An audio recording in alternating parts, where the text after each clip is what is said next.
Josh Moyer with the Daily Collegian. I'm the football editor here. So let's not waste any time. We're bringing you our first ever video podcast straight from the Daily Collegian. Where else alongside of me, Mark Vieira, Corey McLaughlin, and Kevin Haran. The usual list of suspects. Now you get to see us face to face. And let's go to the first topic. Oh, that's a good thing. But...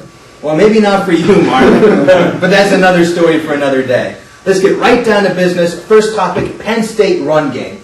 We saw Austin Scott wasn't on the sidelines today, so can you guys, one, give us an update on that, and two, Evan Royster, what a surprise he was. Will he see more playing time after this week?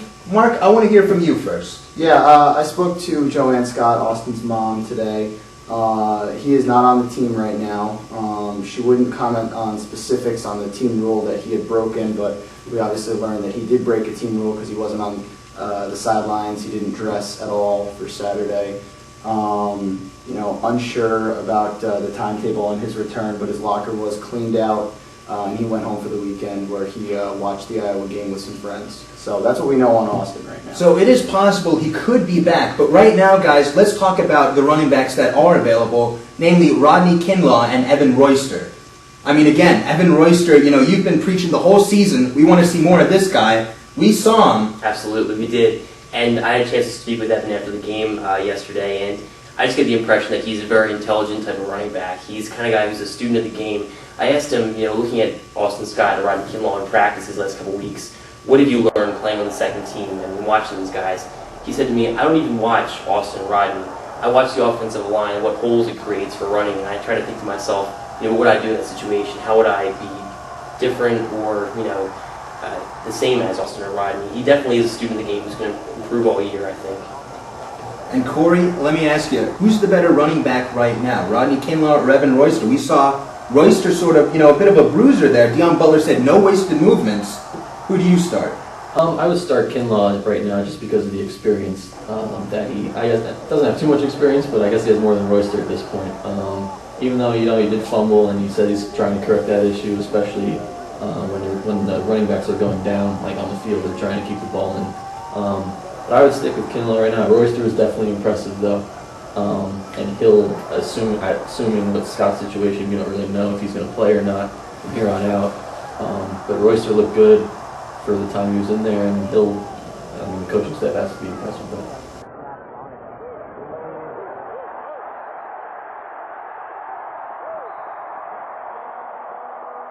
Well, you mentioned Kinlaw's fumble, so while we're on the topic of turnovers, that's a good segue into Anthony Morelli, I think, the Penn State quarterback.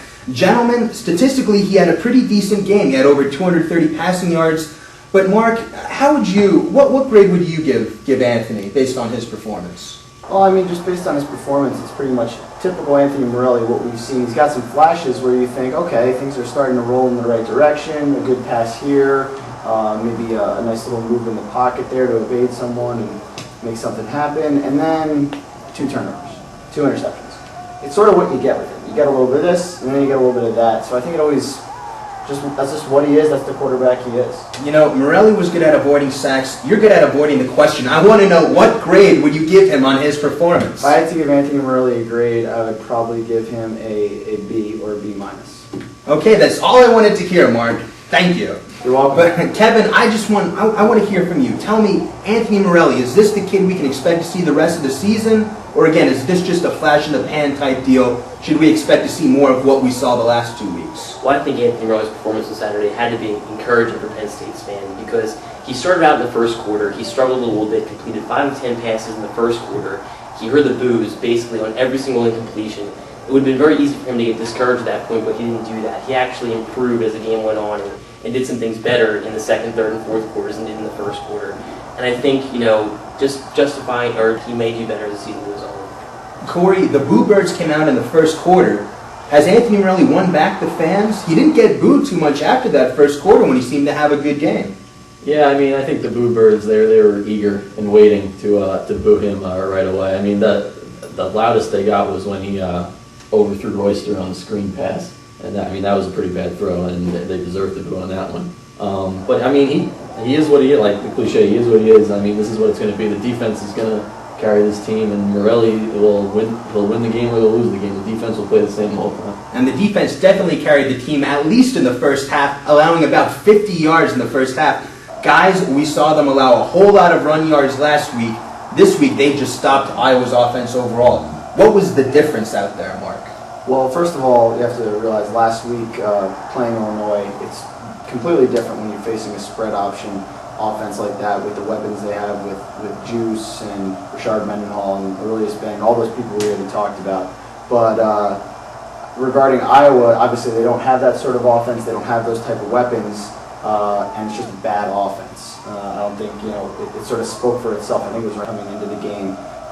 And so I think it was a really nice combination of pretty bad offense, pretty good defense, and that's sort of the equation. That's how it works out. Kevin, I got to tell you, I was a little surprised, even when Penn State didn't blitz, by just how much pressure they got from their defensive linemen. I mean, what can we attribute that to, just how much success the D-line had against Iowa? Well, I mean, like Mark said, Iowa's offense is not the best, and I think, I talked to some of the defensive linemen after what a good week of practice they had, how they upped the tempo a little bit, how they were concerned about the Illinois game, how the tempo just wasn't there at the outset, but they kind of made that a focal point of practice this past week and kind of decided to really bring the tempo up early on in this game, and they succeeded, obviously, holding them to no points in the first three quarters. Yeah, Albert Young definitely struggled throughout the game. Corey, you surprised just how little effect Albert Young had on the game?